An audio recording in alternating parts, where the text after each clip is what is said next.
வணக்கம். இப்போ என்ன பார்க்க போகிறோன்னா, விவசாய கடனை பற்றி தான் நம்ம பார்க்க போகிறோம். விவசாய கடன் இன்றைக்கி ஃபுல்லாகவே விஜய் அவர்கள் ஓரளவுக்கு பண்ணியிருக்காப்புல. நல்லா தான், அதெல்லாம் பரவாயில்ல, நல்லபடியாக ஆட்சி போயிட்டுருக்கு. நான் எதுக்காக சொல்கிறேன் அப்படின்னா, இன்றைக்கி விவசாய கடன் யார் யாருக்கு பண்ணணும் அப்படிங்கிறது தெரியாத மாதிரி ஆகிப்போச்சு. ஆமாங்க, எல்லாம் இங்கே 100 ஏக்கர் 200 ஏக்கர் எல்லா ஊர்லேயுமே ஏக்கர் கணக்கில் இடம் வச்சுருக்கவன் பூராமே அந்த விவசாயிகள் போராட்டம் பண்ணுற இடத்துல அவன் தான் இருப்பான். இதே 30 ஏக்கர் 20 ஏக்கர் 5 ஏக்கர் 10 ஏக்கர் இருக்கிறவங்களாம் அதில் இருக்க மாட்டான். காரணம், அவங்கள என்னமே ஏமாத்துறதுக்கு தான் இருக்காங்க இந்த விவசாயிகள். அதில் எதுக்காக நான் சொல்கிறேன் அப்படின்னா, இதுக்கு நல்ல விவசாயிகளுக்கு போய் சேர மாட்டுக்கு, நல்ல விவசாயிகளுக்கு போக மாட்டுக்குன்னா, இப்போ நிறைய விவசாயிகள் வசதியாக தான் இருக்கிறாங்க. அவங்களுக்கு என்னங்க, எல்லாம் மூட்டை மூட்டையாக பணம் வச்சுருக்காங்க, செந்தில் பாலாஜி மாதிரி. சரிங்களா? அதே மாதிரி விஜய் எல்லாருக்கும் விவசாய கடன் பண்ணியிருக்காப்புல. பண்ண வேண்டியது தான், விவசாய கடன் தேவை தான். அது என்னென்ன இருக்குது அப்படின்னு பார்த்து தான் பண்ணணும். ஏன்னா எல்லாத்துக்குமே போய் இது பண்ணி விட்டுறீங்க, அதை அப்படி பண்ணக்கூடாது. என்னென்ன இருக்குன்னா, இப்போ நம்ம நெல் எடுத்துக்கிட்டிங்கன்னா, நம்ம ஊரில் இன்றைக்கி நெல் சாகுபடி இல்லை. நெல் சாகுபடி இல்லை. காரணம் என்னென்னா, அதர் ஸ்டேட்டில் இருந்தால் எல்லாமே வருது. நம்மளுக்கு அரிசி அதர் ஸ்டேட் தான் அதிகம். நம்ம ஊரில் நெல் பயிர் கம்மி. அப்போது நீங்கள் என்ன பண்ணணும், இந்த நெல் உற்பத்தி பண்ணுறதுக்காக வேலைகள் மட்டும் நீங்கள் பார்க்கணும். நெல் உற்பத்தி பண்ணிங்கன்னா, இன்றைக்கி எல்லாமே விலைவாசிகள் ஏறிடுச்சு. நெல் எடுத்துட்டிங்கனாலே ஃபுல்லாகவே ரேட்டு டபுள் ஆகிப்போச்சு. அரிசிகளும் எல்லாமே விலை ஏறி போய் தான் இருக்குது. நான் எதுக்காக அப்படி சொல்கிறேன் அப்படின்னா, நம்ம மண், நம்ம பூமியில் யார் ஒருத்தர் விவசாயம் பண்ணுறாங்களோ அவங்களுக்கு ஒரு பெர்சன்டேஜ் கொடுங்க. விவசாயம் தேவை தான்.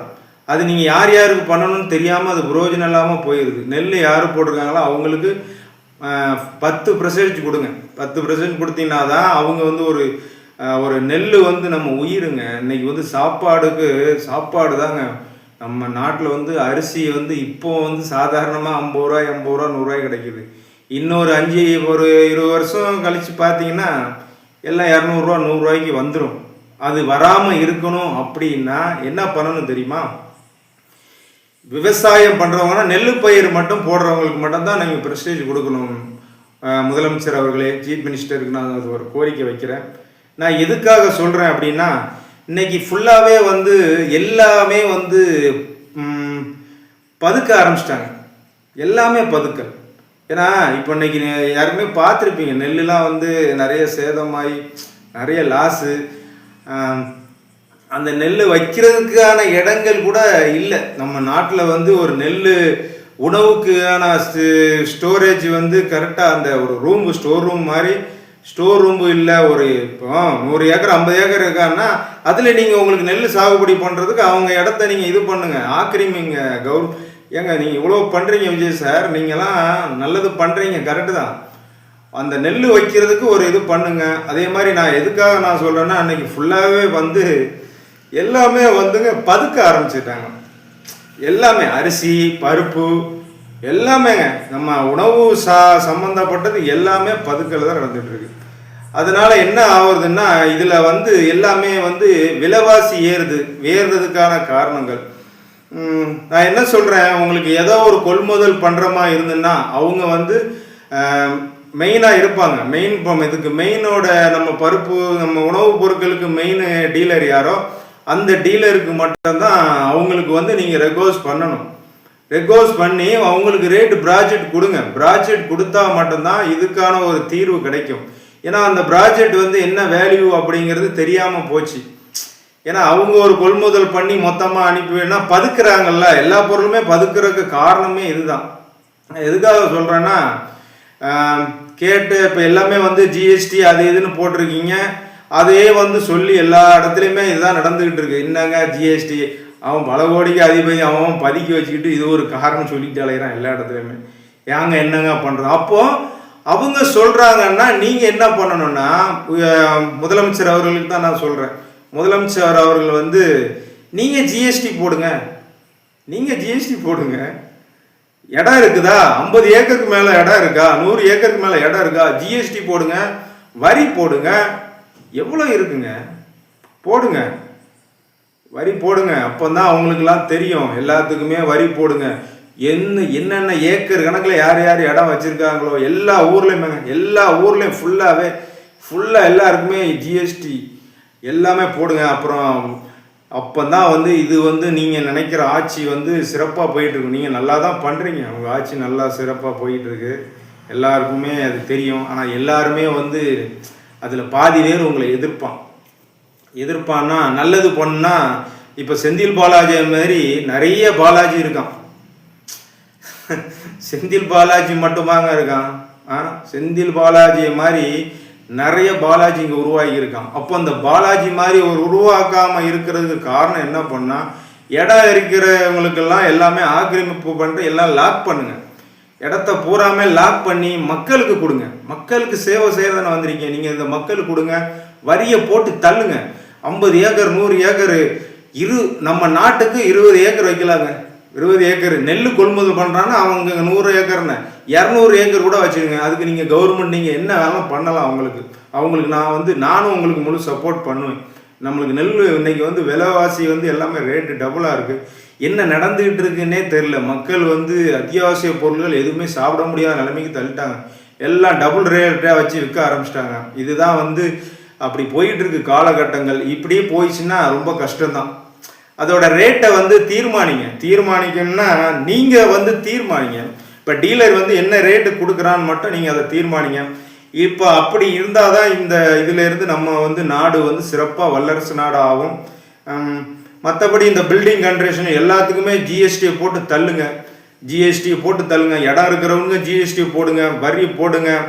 வரி எல்லாம் தள்ளி ஜிஎஸ்டி போடுங்க. எதுக்கோ ஜிஎஸ்டி போடுறீங்க. இடம் பில்டிங் கட்டுறவனுக்கு ஃபுல்லாக ஜிஎஸ்டியை போடுங்க.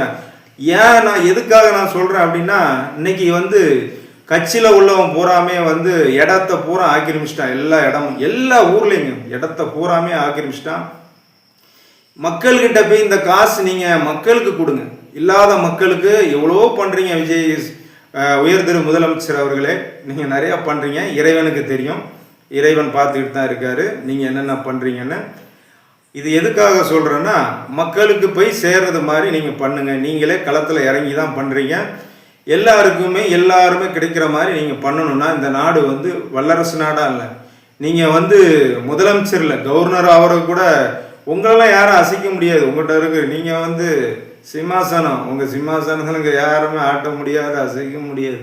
அதே மாதிரி செந்தில் பாலாஜி மாதிரி நிறைய பணத்தை வச்சுக்கிட்டு இருக்காங்க. நம்மளை ஒன்றும் செய்ய முடியாது அப்படின்னு அந்த ஆட்டம் போடுறாங்க. இந்த ஆட்டத்தெல்லாம் முடிக்கணும்னா ஒரே கொஸ்டின், நான் சொல்கிறத மட்டும் நீங்கள் செஞ்சீங்கன்னா மட்டும்தான் இதுக்கான ஒரு தீர்வு கிடைக்கும். சரிங்களா? இடத்துக்கு வந்து ஜிஎஸ்டி போடுங்க, வரி போடுங்க. எவன் ஒருவன் பில்டிங் அதிகமாக கன்ஸ்ட்ரக்ஷன் கட்டுறானோ அவனுக்கு ஃபுல்லாக ஜிஎஸ்டியை போட்டு தள்ளுங்க. எல்லாத்துக்குமே வரி அதிகமாக போடுங்க. அப்போ தான் இந்த நாடு வந்து சிறப்பாக இருக்கும். இல்லைன்னா செந்தில் பாலாஜி மாதிரி இங்கே நிறைய பாலாஜி உருவாகியிருக்கேன், நான் ஏற்கனவே சொல்லியிருக்கேன். அதே மாதிரி இல்லைன்னா இதுக்கு ஒரு முடிவே கிடைக்காது. இப்படி வந்து நம்ம நாடு வந்து சின்ன பண்ண மாய்ப்பி கிடக்கு. அது வந்து எங்கள் விஜய் அவரால் மட்டும்தான் முடியும். விஜய் அவர்களால் முடியும்னா எங்கள் முதலமைச்சர்னா நம்ம ஒரு விஷயம் செஞ்சோன்னா, ஒரு குழந்தையாக இருந்தாலும் சரி, பெரியவங்களாக இருந்தாலும் சரி, அதில் வந்து 1000 பேர் இருக்காங்கன்னா 200 பேர் கொஞ்சம் எதிரி. உங்களுக்கு எதிர்க்கிறதுக்கு இங்கே நிறைய பேர் இருப்பாங்க. நம்ம நல்லது செய்ய வரோம். ஏன்னா இவ்வளோ தப்புகள் நடந்திருக்கு. காரணம் என்னென்னா, எல்லா கட்சியிலையுமே வந்துங்க இடத்த ஆக்கிரமிச்சிருக்காங்க. என்னெல்லாமோ இருந்து செயலாளர் அது இதுன்னு டிஎம்கே ஏடிஎம்கேன்னு ஏகப்பட்ட இடத்த வளைச்சிட்டாங்க. அதனால நீங்கள் ஆட்சி கொண்டு வரணும்னா உங்களை எதிர்ப்பாங்க. அப்போ நீங்கள் இந்த மாதிரி லாக் பண்ணுங்க, ஜிஎஸ்டியை போட்டு தள்ளுங்க, அந்த பணத்தை மக்களுக்கு கொடுங்க. இப்போது நான் எதுக்காக நான் சொல்கிறேன்னா, நானும் இல்லை, இறைவனுக்கு பிடிச்சிருக்கு நீங்கள் செய்கிறது. ஏன் நான் சொல்கிறேன்னா, குழந்தைகளுக்கு 10 வயசு பொண்ணுங்களாக இருந்தாலும் சரி, 30 வயசு பொண்ணுங்களாக இருந்தாலும் சரி, 50 வயசு ஆண்டியாக இருந்தாலும் சரி, அவன் நம்ம ஆளுப்பா, நம்ம ஆள் அவன் அப்படின்னு சொல்கிற மாதிரி நீங்கள் வளர்ந்துருக்கணும். நம்ம ஆள் நம்ம ஆள் போகிறான் பாரு, அப்படி இருக்கணும். அப்படி சொல்லும்போது தான் மக்கள் வந்து ரொம்ப சிறப்பாக இருப்பாங்க. மக்கள் வந்து சிறப்பாக வந்து உங்கள் மேலே ஒரு உற்சாகமாக இருப்பாங்க. நம்ம ஆள் நம்ம காப்பாற்றுறதுக்கு யார், நம்மளுக்கு முதலமைச்சர் இருக்கார் அப்படிங்கிற ஒரு ஸ்ட்ராங் வரும். நம்மளுக்காக என்னெல்லாம் இறங்கி செஞ்சிருக்காரு அப்படின்னு. அதே மாதிரி நீங்கள் எல்லாமே ஃபுல்லாக ஜிஎஸ்டியை போட்டு தள்ளுங்க. அப்போ தான் நீங்கள் ஆட்சி வந்து இல்லைன்னா இவ்வளோ வந்து திருடன்கள் வந்து 1000 பேர் உருவாக்கிட்டு இருப்பான், அவங்கள எதிர்ப்பான். நான் எதுக்காக சொல்கிறேன்னா, நம்ம நாட்டில் வந்துங்க எல்லாருமே வேணும். எல்லாருமே வேணும்னா இங்கே யாருமே எதிரி கிடையாது, சரிங்களா? யாருமே எதிரி கிடையாது, எல்லாருமே வேணும். இறைவனுக்கு அதுதான் பிடிக்கும். இது என்னது தெரியுமா? நிறைய பேருக்கு தெரியாது.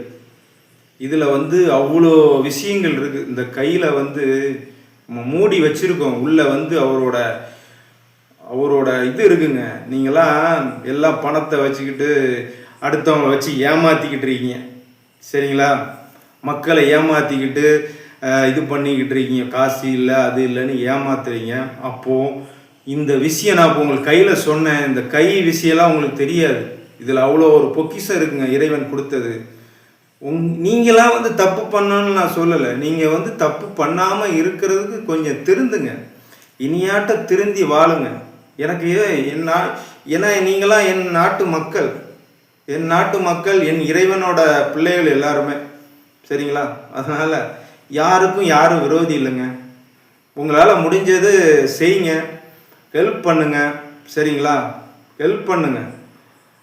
அதுக்காக நீங்களாம் வந்து ஒரு ரொம்ப அடிமையாக வந்து யாரையுமே இது பண்ணாங்கன்னா, எல்லாருமே நீங்கள் இன்றைக்கி அடிமையாக தான் இது பண்ணிக்கிட்டு இருக்கீங்க. என் நாட்டு மக்களை நான் பார்த்துட்டு தான் இருக்கேன். இந்த இறைவன் அந்த இறைவனுக்கு தெரியுதோ, இந்த இறைவனுக்கு தெரியல, அந்த இறைவனுக்கு எல்லாமே தெரியும். அவர் சொல்கிறதுனால தான் நான் அங்கே செஞ்சுக்கிட்டு இருக்கேன்.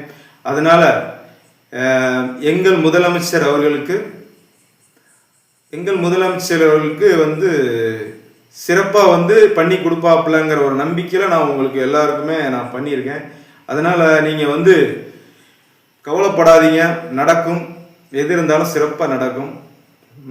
ஓகே மக்களே. அப்புறம் நம்மளோட சேனல் வந்து யாருமே சப்ஸ்கிரைப் பண்ண மாட்டீங்க, லைக் பண்ண மாட்டீங்க. பரவாயில்ல, பனை அரசிங்கிறது வந்து நிறைய பேருக்கு தெரியாது. ஏன்னா இன்றைக்கி வந்து நிறைய குடும்பங்கள் வந்து பிரிஞ்சிருக்கு. அப்போது நான் வந்து பனை வந்து தேசிய மரம் அப்படிங்கும்போது நான் பனை அரசினா பனை ராஜா ராணி, அரசினா இந்த உலகத்துக்கு ராணி மாதிரி. அதே மாதிரி என் சேனலும் வந்து ஒரு ராணியாக தான், நான் அவங்கள ஜோடியாக தான் வச்சுருக்கேன். அவங்கள நான் பிரிக்கலை. எல்லாருமே எனக்கு வேணும், என் குடும்பமாய் தான். எல்லாமே என் குடும்பம் தானே. அதனால தான் நான் அந்த பனை அரசிங்கிற டைட்டில் வச்சுருக்கேன். சப்ஸ்கிரைப் பண்ண முடிஞ்சால் பண்ணுங்கள், இல்லைன்னா நீங்கள் என்னை பிடிக்காமல் கூட இருக்கலாம். அதனால் நீங்கள் பண்ணாமல் இருக்க நான் வந்து நல்லதான். என்னைய சப்ஸ்கிரைப் பண்ணாமல் இருந்தாலும் நல்லதான். அதை பற்றி நான் கவலைப்பட மாட்டேன். I don't care. ஏன்னா நான் சேனல் வச்சு தான் நான் சம்பாதிக்கணும் அப்படிங்கலாம் கிடையாது. நான் யூடியூப் இன்றைக்கி வீடியோ போடுவேன். அப்புறம் நம்மளுக்கு எதுக்குங்க இந்த பாலிடிக்ஸ்? எனக்கு இந்த பாலிடிக்ஸ்லாம் தேவையே இல்லை. இந்த கட்சி பாலிடிக்ஸ்லாம் எனக்கு என்ன தேவையா? இந்த கட்சி பாலிடிக்ஸ்லாம் எனக்கு தேவையே இல்லை. என் நாட்டு மக்கள் எல்லாரும் நல்லா இருக்கணும் அப்படிங்கிற ஒரு இதுதான் இறைவனுக்கு பிடிக்கும், எனக்கும் பிடிக்கும், சரிங்களா? அதனால் ஓகே மக்களே, எங்கள் முதலமைச்சர் சீஃப் மினிஸ்டர் அவர்கள் பார்த்துக்கிடுவார். ஓகே, நன்றி.